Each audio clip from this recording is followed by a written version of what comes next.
ಪ್ರಭು ಯೇಸುವಿನಲ್ಲಿ ಅನುಗ್ರಹಿತರಾದ ಪ್ರಿಯರೇ, daily blessing ಅಲ್ಲಿ ಪಾಲ್ಗೊಂಡು ಪ್ರಾರ್ಥನೆಯಿಂದ ಪ್ರತಿನಿತ್ಯವನ್ನು ಆರಂಭಿಸುವ ನಿಮ್ಮೆಲ್ಲರಿಗೂ ಸಂತೋಷದ, ಸಮಾಧಾನದ, ಶಾಂತಿಯ ಕ್ರಿಸ್ಮಸ್ ಹಬ್ಬದ ಶುಭಾಶಯಗಳು. ಒಳ್ಳೆಯ ಒಂದು ದಿನವಾಗಲಿ. ಇಂದು ದೇವರ ವಾಕ್ಯದಲ್ಲಿ ಪ್ರಭು ಯೇಸುವಿನ ಜನನದ ಕುರಿತು ಧ್ಯಾನಿಸೋಣ. ಮತ್ತಾಯನ ಸುಸಂದೇಶ 2ನೇ ಅಧ್ಯಾಯ 11ನೇ ವಾಕ್ಯ. ಜ್ಯೋತಿಷಿಗಳು ಆ ಮನೆಯನ್ನು ಪ್ರವೇಶಿಸಿ ಮಗುವನ್ನು ತಾಯಿ ಮರಿಯಳ ಬಳಿ ಕಂಡು ಅದಕ್ಕೆ ಸಾಷ್ಟಾಂಗ ಬೆರಗಿ ಆರಾಧಿಸಿದರು. ತಮ್ಮ ತಮ್ಮ ಬೊಕ್ಕಸಗಳನ್ನು ಬಿಚ್ಚಿ ಚಿನ್ನ, ಪರಿಮಳ ದ್ರವ್ಯ ಮತ್ತು ರಕ್ತಬೋಳ ಇವುಗಳನ್ನು ಮಗುವಿಗೆ ಪಾದ ಕಾಣಿಕೆಯಾಗಿ ಸಮರ್ಪಿಸಿದರು. ಪ್ರಿಯರೇ, ಯೇಸುಸ್ವಾಮಿ ಜನಿಸಿದ್ದು ಗೋದಲಿಯಲ್ಲಿ. ಅದು ಹೇಗೆ ಭವನವಾಗಲು ಸಾಧ್ಯ? ಅದು ದನಗಳು ಇರುವ ಸ್ಥಳವಾಗಿದೆ. ಪ್ರಿಯರೇ, ಅಲ್ಲಿ ಆಗಿದೆ ಜ್ಞಾನಿಗಳು, ಜ್ಯೋತಿಷಿಗಳು, ರಾಜರು ಬಂದಿದ್ದು.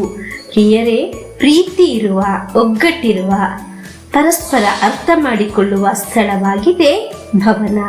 ಇಂದು ಒಂದೊಂದು ಭವನದಲ್ಲಿ ಪ್ರೀತಿ ಕಡಿಮೆಯಾಗುವ ಕಾಲವಾಗಿದೆ. ಜಗಳ, ಸಂಶಯ, ಕಷ್ಟಗಳು, ಸಮಸ್ಯೆಗಳು ಜಾಸ್ತಿಯಾಗುವ ಒಂದು ಸ್ಥಳವಾಗಿದೆ ಈಗ ಭವನ. ಯೇಸುಸ್ವಾಮಿ ಜನಿಸಿದ್ದು ಗೋದಲಿಯಲ್ಲಿ ಆಗಿದೆ. ಆದರೆ ಜ್ಞಾನಿಗಳು ಹೇಳಿದರು, ಮನೆಯನ್ನು ಪ್ರವೇಶಿಸಿ ಮಗುವನ್ನು ತಾಯಿ ಮರಿಯಳ ಬಳಿ ಕಂಡರು ಎಂದು. ಪ್ರಿಯರೇ, ಇಂದು ನಮ್ಮ ಜೀವನದ ಅವಸ್ಥೆ ದನದ ಕೊಟ್ಟಿಗೆಯ ತರ ಆಗಿರಬಹುದು.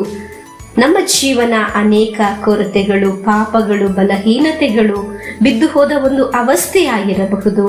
ಆ ಕೊರತೆ, ಬಲಹೀನತೆ ಇರುವ ನಮ್ಮ ಜೀವನದಲ್ಲಿ ಯೇಸುಸ್ವಾಮಿ ಇಂದು ಜನಿಸುವುದು. ಹಲ್ಲೆಲೂಯಾ! ಯೇಸುಸ್ವಾಮಿ ನಿನ್ನ ಕುಟುಂಬದಲ್ಲಿ ಜನಿಸುವಾಗ ನಮ್ಮ ಕುಟುಂಬ ಪ್ರೀತಿ ಇರುವ ಕುಟುಂಬವಾಗಿ ಮಾರ್ಪಡುತ್ತದೆ, ಅನುಗ್ರಹ ಇರುವ ಭವನವಾಗಿ ಮಾರ್ಪಡುತ್ತದೆ. ಪ್ರಿಯರೇ, ಎಲ್ಲಿ ಆಗಿದೆ ದೇವರನ್ನು ಆರಾಧಿಸುವುದು, ಅಲ್ಲಿ ಆಗಿದೆ ದೇವರು ಜನಿಸುವುದು.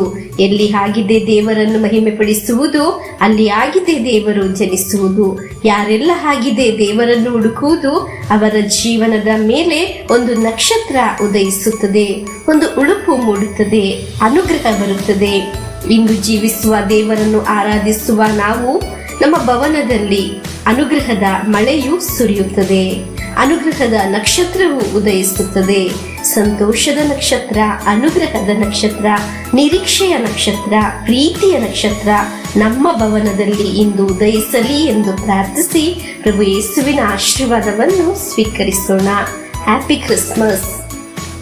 ನಮ್ಮ ಪ್ರಭು ಯೇಸು ಕ್ರಿಸ್ತರ ವರಪ್ರಸಾದವು, ದೇವರ ಪ್ರೀತಿಯು, ಪವಿತ್ರಾತ್ಮರ ಅನ್ಯೋನ್ಯತೆಯು ನಮ್ಮೊಡನೆ ಇರಲಿ. ರೋಗಗಳಿಂದ, ಅಪಘಾತದಿಂದ, ದುರ್ಮರಣದಿಂದ, ಅಗಾಲಿದ ಮರಣದಿಂದ, ಅಸೂಯೆಯಿಂದ, ಮೋಸೆ ವಂದನೆಯಿಂದೆಲ್ಲ ದೇವರು ನಮ್ಮನ್ನು ಸಂರಕ್ಷಿಸಲಿ. ಹಾಲೆಲೂಯಾ, ಆಮೇನ್.